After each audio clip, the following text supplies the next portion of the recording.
Hello ಬಂಧುಗಳು, ಶುಭ ವಂದನೆಗಳು. ಯಾಕಂದ್ರೆ ಎಲ್ಲ ಕಡೆ ಭೌತಿಕ ಪರಿಶೀಲನೆ ಬೇಕು, ಜಂಟಿ ಸರ್ವೆ ಬೇಕು ಅನ್ನುವಂತ ಕೂಗು ಕೇಳಿಸ್ತಾ ಇದೆ. 2002ರಲ್ಲಿ ನಾವು ಈ ಹೋರಾಟವನ್ನು ಶುರು ಮಾಡಿದಾಗ ನಮ್ಮ ಮೊಟ್ಟ ಮೊದಲ ಹೋರಾಟ ಇದ್ದದ್ದು ಸರ್ವೆ ನಡೆಸಬಾರದು ಅಂತ, ಭೌತಿಕ ಸರ್ವೆ ನಡೆಯಬಾರದು. ಅದಕ್ಕೋಸ್ಕರ 68 ಗ್ರಾಮಗಳಲ್ಲಿ ತುರ್ತು ನಿರ್ವಹಣಾ ಸಮಿತಿ, ಕ್ರೈಸಿಸ್ ಮ್ಯಾನೇಜ್ಮೆಂಟ್ ಕಮಿಟಿಗಳನ್ನ ರೂಪಿಸಿಕೊಂಡು ಹೋರಾಟ ಮಾಡಿದ್ದೇವೆ. ಅದಕ್ಕಾಗಿ ದೆಹಲಿಗೆ ಹೋಗಿ ಉನ್ನತಾಧಿಕಾರ ಸಮಿತಿ ಏನಿದೆ, ಸೆಂಟ್ರಲ್ ಎಂಪವರ್ಡ್ ಕಮಿಟಿ ಅವರಿಗೆ ಮನವಿ ಮಾಡಿದ್ದೇವೆ.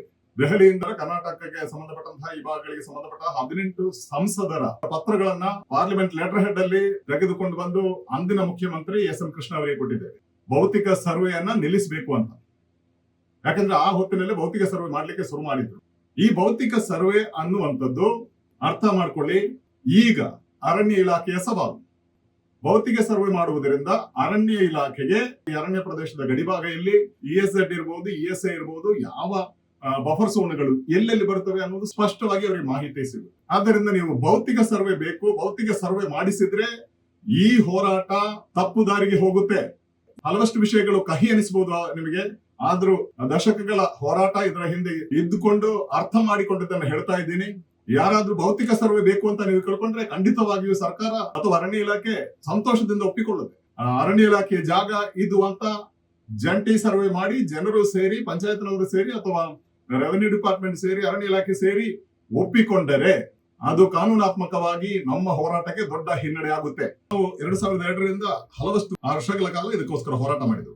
ಆದರೆ ತದನಂತರ ಜನರು ಅನೇಕ ರೀತಿಯ ತಪ್ಪು ದಾರಿಯಲ್ಲಿ ಆದ್ದರಿಂದ 2015ರಲ್ಲಿ ಭೌತಿಕ ಸರ್ವೆ ನಡೆದಿದೆ ಅನ್ನೋದನ್ನ ಸರ್ಕಾರ ದಾಖಲೆಗಳ ಸಮೇತ, ಮ್ಯಾಪ್ಗಳ ಸಮೇತ ಸರ್ವೋಚ್ಚ ನ್ಯಾಯಾಲಯದಲ್ಲಿ ದಾಖಲೆಗಳನ್ನ ಕೊಟ್ಟಿದೆ. ಭೌತಿಕ ಪರಿಶೀಲನೆ ಇದು ನೋಡಿ, ಪಶ್ಚಿಮ ಘಟ್ಟದ ಭೌತಿಕ ಪರಿಶೀಲನೆ ಮೂಲಕ ಪರಿಸರ ಸೂಕ್ಷ್ಮ ಪ್ರದೇಶದ ಗಡಿ ರೇಖೆಯ ಪ್ರಗತಿ ಪರಿಶೀಲಿಸಲು ರಾಜ್ಯ ಪರಿಸರ ಮತ್ತು ಅರಣ್ಯ ಸಚಿವರೊಂದಿಗೆ ರಿವ್ಯೂ ಮೀಟಿಂಗ್, ಅದರ ಮಿನಿಟ್ಸ್ ಇದು 7/7/2015ರಿಂದ ನಡೆದಿತ್ತು. 9 ಪುಟಗಳ ಅದರ ಸಮ್ಮರಿ ಅಥವಾ ಮಿನಿಟ್ಸ್ ಏನಿದೆ, ಮೂಲ ಪ್ರತಿಯನ್ನು ತೋರಿಸ್ತಾ ಇದ್ದೀನಿ. ಇದು ಪೇಜ್ ನಂಬರ್ 1. ಫಿಸಿಕಲ್ ವೆರಿಫಿಕೇಶನ್, ಏನ್ ಭೌತಿಕ ಪರಿಶೀಲನೆ ಅಂತ ನಾವು ಹೇಳ್ತಾ ಇದ್ದೇವೆ, ಅದನ್ನ ಸರ್ವೋಚ್ಚ ನ್ಯಾಯಾಲಯದ ಆದೇಶದ ಮೇರೆಗೆ ಭೌತಿಕ ಪರಿಶೀಲನೆ ಆಗಿ ಎಲ್ಲಾ ಕಡತಗಳನ್ನ ಅಥವಾ ದಾಖಲೆಗಳನ್ನ, ಮ್ಯಾಪ್ಗಳನ್ನ ಸ್ಪಷ್ಟವಾಗಿ ನಮೂದಿಸಿ ಕೊಟ್ಟ ನಂತರ ನಡೆದ ಮೀಟಿಂಗ್ ಇದು. ಈ ಮೀಟಿಂಗಿನ ಮಿನಿಟ್ಸ್ ಅನ್ನ ಇವನ್ನ ಸರ್ವೋಚ್ಚ ನ್ಯಾಯಾಲಯವು ಅಂಗೀಕರಿಸಿದೆ. ಪೇಜ್ 3ರ ಕೊನೆಯಲ್ಲಿ ಕರ್ನಾಟಕ ರಾಜ್ಯ ಏನು ಹೇಳಿದೆ ಅಂತ ಹೇಳ್ತಾರೆ. ಕರ್ನಾಟಕ ಸರ್ಕಾರದ ಪ್ರಸ್ತಾವನೆಗೆ ಒಳಪಡುವ ಒಟ್ಟು ವಿಸ್ತೀರ್ಣ 18,000 ಚದರ ಕಿಲೋಮೀಟರ್ ಸರ್ಕಾರ ಶಿಫಾರಸು ಮಾಡಿದೆ. ಪ್ರಸ್ತುತ ಪ್ರಸ್ತಾವನೆಯು ಇಎಸ್ಎಯಲ್ಲಿ ಯಾವುದೇ ಅರಣ್ಯೇತರ ಪ್ರದೇಶಗಳನ್ನು ಒಳಗೊಂಡಿಲ್ಲ ಎಂದು ತಿಳಿಸಲಾಗಿದೆ. ಅಂದ್ರೆ ಈ 18,000 ಚದರ ಕಿಲೋಮೀಟರ್ ವಿಸ್ತಾರ ಏನಿದೆ, ಅದರಲ್ಲಿ ಅರಣ್ಯೇತರ ಪ್ರದೇಶಗಳು ಒಳಗೊಂಡಿಲ್ಲ, ಜನವಾಸ ಇಲ್ಲ ಅನ್ನೋದನ್ನ ಸ್ಪಷ್ಟವಾಗಿ ಕಡತಗಳನ್ನ ಕೊಟ್ಟು ಹೇಳಿದ್ದಾರೆ. ಕರ್ನಾಟಕ ಸರ್ಕಾರದ ಪ್ರಸ್ತುತ ಪ್ರಸ್ತಾವನೆ ಏನು ಸಲ್ಲಿಸಿದ್ದಾರೆ, ಆ ಪ್ರಸ್ತಾವನೆಯು ಭೌತಿಕ ಪರಿಶೀಲನೆಯ ಮೂಲಕ ಫಿಸಿಕಲ್ ವೆರಿಫಿಕೇಶನ್ ಇಎಸ್ಎಯ ಗಡಿರೇಖೆಯನ್ನು ಕೈಗೊಳ್ಳಲು ಕರ್ನಾಟಕ ಸರ್ಕಾರವು ಅಳವಡಿಸಿಕೊಂಡ ಪ್ರಕ್ರಿಯೆಯನ್ನು ವಿವರಿಸಲಾಗಿದೆ.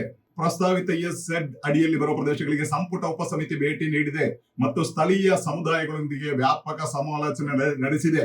ಹೇಗೆ ಭೌತಿಕ ಪರಿಶೀಲನೆಯನ್ನು ಮಾಡಿದ್ದಾರೆ, ಹೇಗೆ ಗಡಿರೇಖೆಯನ್ನು ನಿರ್ಧರಿಸಿದ್ದಾರೆ ಅನ್ನುವುದನ್ನ ಬಹಳ ವಿವರವಾಗಿ ಪ್ರಕ್ರಿಯೆಯನ್ನ ವಿವರಿಸಿ ದಾಖಲೆಯನ್ನು ಸಲ್ಲಿಸಿದ್ದಾರೆ. ಪ್ರಸ್ತಾವಿತ ಇಎಸ್ಎಡ್ ಅಡಿಯಲ್ಲಿ ಬರುವ ಪ್ರದೇಶಗಳಿಗೆ ಸಂಪುಟ ಉಪಸಮಿತಿ ಭೇಟಿ ನೀಡಿದೆ, ಸ್ಥಳೀಯ ಸಮುದಾಯಗಳೊಂದಿಗೆ ವ್ಯಾಪಕ ಸಮಾಲೋಚನೆ ನಡೆಸಿದೆ. ಫಲಿತಾಂಶ ಏನಾಯಿತು, ಭೌತಿಕ ಪರಿಶೀಲನೆ ಮೂಲಕ ಇಎಸ್ಎಯ ಗಡಿ ಗುರುತಿಸುವಿಕೆ ವ್ಯಾಪ್ತಿ ನಿರ್ಧಾರ ಮಾಡಲಾಗಿದೆ ಎಂದು ತಿಳಿಸಲಾಗಿದೆ. 2. ಕರ್ನಾಟಕ ಸರ್ಕಾರದ ಪ್ರಸ್ತಾವನೆಗೆ ಒಳಪಡುವ ಒಟ್ಟು ವಿಸ್ತೀರ್ಣ 18,000 ಚದರ ಕಿಲೋಮೀಟರ್ ಶಿಫಾರಸು ಮಾಡಿದೆ. 3. ಇಎಸ್ಎಯಲ್ಲಿ ಯಾವುದೇ ಅರಣ್ಯೇತರ ಪ್ರದೇಶಗಳನ್ನು ಒಳಗೊಂಡಿಲ್ಲ ಎಂದು ತಿಳಿಸಲಾಗಿದೆ. ಈ ದಾಖಲೆಯನ್ನ ನಾನು ನಮ್ಮ ವಾಟ್ಸ್ಆಪ್ ಗ್ರೂಪ್ ನಲ್ಲಿ ಹಾಕ್ತಾ ಇದ್ದೇನೆ. ಉಚಿತ ಕಾನೂನು ಸಲಹೆಗೋಸ್ಕರ ಇರುವಂತಹ ವಾಟ್ಸ್ಆಪ್ ಗ್ರೂಪ್ ನ ಲಿಂಕ್ ಈ ವಿಡಿಯೋದ ಡಿಸ್ಕ್ರಿಪ್ಷನ್ ಇದೆ. ಅದರಲ್ಲಿ ಸೇರಿಕೊಂಡ್ರೆ ಈ ದಾಖಲೆಗಳ ಮೂಲ ಪ್ರತಿಗಳನ್ನ ನೀವು ಪಡ್ಕೊಳ್ಬಹುದು. ಅದನ್ನು ಇಲ್ಲಿ ತೋರಿಸಿದ್ದೇನೆ, ವಾಟ್ಸ್ಆಪ್ ಗ್ರೂಪ್ ನಲ್ಲಿ ಹಾಕ್ತೀನಿ.